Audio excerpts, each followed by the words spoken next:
রক্তদান শিবির থেকে এলাকার প্রাথমিক পড়ুয়াদের স্কুল ব্যাগ বিতরণ করলেন উদ্যোক্তারা। এমনই অভিনব রক্তদান শিবিরের আয়োজন করলেন বাঁকড়ার নয়াবাজ মর্নিং স্টার ক্লাব। মঙ্গলবার সকালে এই ক্লাবের প্রাঙ্গণে রক্তদান শিবিরের আয়োজন করা হয়। রক্তদান শিবিরের উদ্বোধন করেন বিখ্যাত স্ত্রীরোগ বিশেষজ্ঞ চিকিৎসক রীতা সাহা ও বিধায়ক কল্যাণ ঘোষ। এদিনের অনুষ্ঠানে উপস্থিত ছিলেন হাওড়া জেলা পরিষদের কর্মাধ্যক্ষ তাপস মাইতি, বিখ্যাত সমাজসেবী অসিত চট্টোপাধ্যায়, তৃণমূল নেতা নুরাজ মোল্লা, নুরুল হুদা, শেখ নিজামুদ্দিন সহ অন্যান্যরা। এদিন রক্তদান শিবিরের প্রাঙ্গণ থেকে স্থানীয় 150 জন প্রাথমিক পড়ুয়ার হাতে স্কুল ব্যাগ তুলে দেওয়া হয়।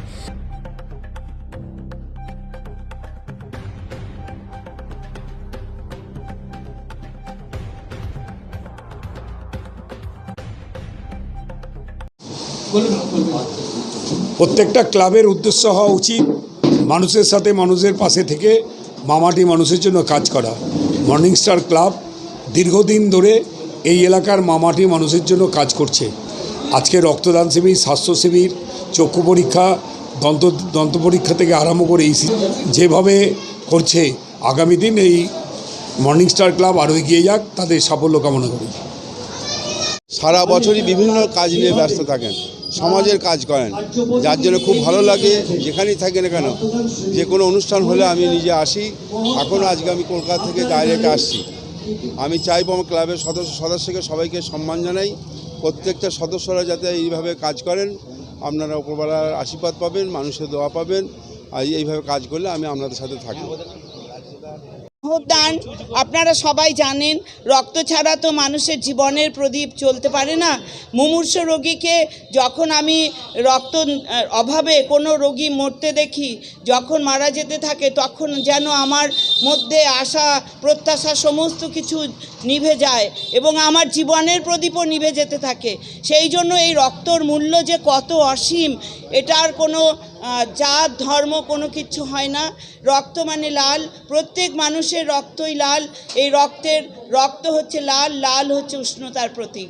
আপনারা যারা আজকে রক্তদান করছেন, আমি ডাক্তার হিসাবে বলছি, এই রক্তদান মহৎ দান। এই রক্ত দিয়ে আপনারা যে কত মুমূর্ষু রোগীকে বাঁচিয়ে রাখবেন আপনারা নিজেরাও জানেন না। মানুষ তো কত কিছু দান করে, কিন্তু এই রক্তদান এর জন্য একটা জীবন বেঁচে থাকে, জীবনের মূল স্রোতে ফিরে আসে একটা মুমূর্ষু রোগী।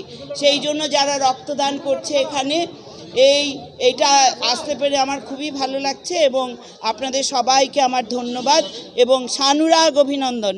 আপনারা ভালো থাকবেন সবাই। মানে মূল প্রয়োজন হচ্ছে মানুষের পাশে দাঁড়ানো। রক্তদান শিবিরে নিয়ে এখন বিভিন্ন ধরনের বিভিন্ন মতভেদ বিভিন্ন লোকের থাকতে পারে, কিন্তু উদ্দেশ্য একটাই হওয়া উচিত, যেটা মানুষের পাশে দাঁড়ানো। কারণ আমরা সর্বপ্রথম জাতি ধর্ম বর্ণ নির্বিশেষে সর্বপ্রথম আমরা মানুষ, তাই মানুষ হিসেবে মানুষের পাশে দাঁড়ানোর জন্য রক্তদান শিবির।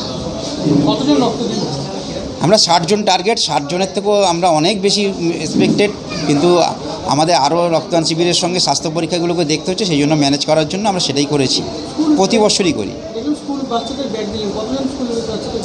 আমরা এই বছরে টার্গেট নিয়েছিলাম যা মানে এতভাবে উৎসাহ এবং এত আলোড়ন সৃষ্টি করেছে ভাবতেই পারিনি। স্কুলের বাচ্চাদেরকে আমরা তো ব্যাগ দিয়েছি, সেই সঙ্গে আমার এলাকাতেও অত্যন্ত অর্থনৈতিক অবস্থা এখন খারাপ, যেহেতু আপনারা জানেন যে সবটাই বস্ত্র ব্যবসায়ী, হাটের উপরে শিল্পের উপরে নির্ভর। তো সেই জন্য আমরা স্কুলের বাচ্চাদের যাতে কোনো ঘাটতি না হয়, তাই এখানকার সেই বাচ্চাগুলোদের ব্যাগ দেওয়ার চেষ্টা করেছি, কিন্তু আমরা দেখেছি তার মধ্যে কিছুই